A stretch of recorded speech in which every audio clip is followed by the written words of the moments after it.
کچھ لوگ شاپر لے کے گوشت لینے آ جاتے ہیں، ان تک میرا یہ پیغام ضرور پہنچائیں کہ ان کے لیے سوال کرنا جائز ہی نہیں۔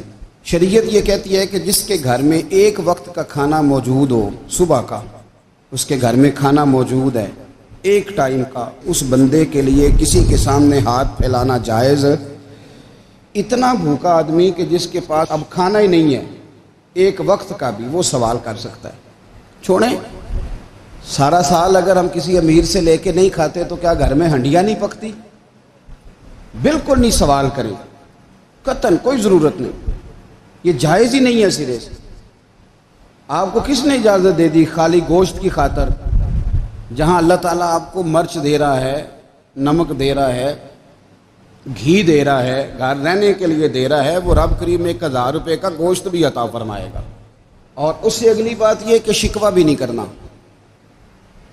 کہ فلانے نے اتنی قربانیاں کی تھی تو پتہ نہیں کہاں لے گیا ہے۔ اس نے کی تھی نا، پیسے کس کے تھے؟ ذبح کس نے کیا؟ تو آپ ذمہ دار ہیں کہ وہ کدھر لے کے گیا ہے۔ یہ بحث کرنے کی بھی اجازت دین ہمیں نہیں دیتا، تنقید کی بھی اجازت دین ہمیں۔ اس بات کو بھی ضرور ذہن میں رکھیں کہ ہم کہتے ہیں میں نے ابا جی کی اس سال کرنی ہے، اور پھر اگلے سال اماں جی کی کرنی ہے، اور پھر اس سے اگلے سال میں نے اپنی کرنی ہے۔ جس بندے کی جیب میں پیسے ہیں قربانی اس پر واجب ہے، اس کے ابا جی پر واجب نہیں۔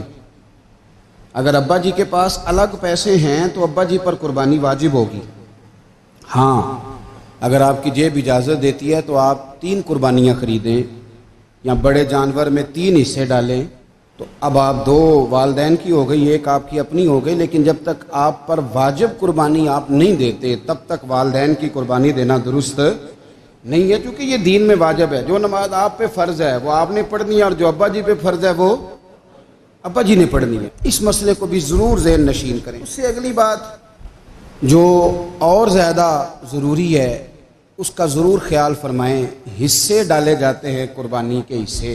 تو 6 حصے ہو گئے، اب 7واں حصہ مل نہیں رہا، تو ایک تگڑے سے بندے کے پاس جا کے مالدار سے کہا کہ چودھری صاحب حصہ ڈال لیں، ایک حصہ کم ہے۔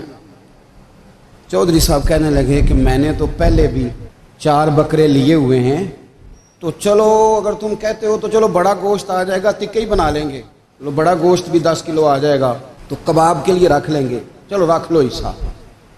اب 6 بندوں کی نیت قربانی کی، 7ویں کی گوشت کی، اس کی نیت قربانی کی، پچھلے 6 کی بھی قربانی نہیں ہوگی، وہ بھی گئے کام سے۔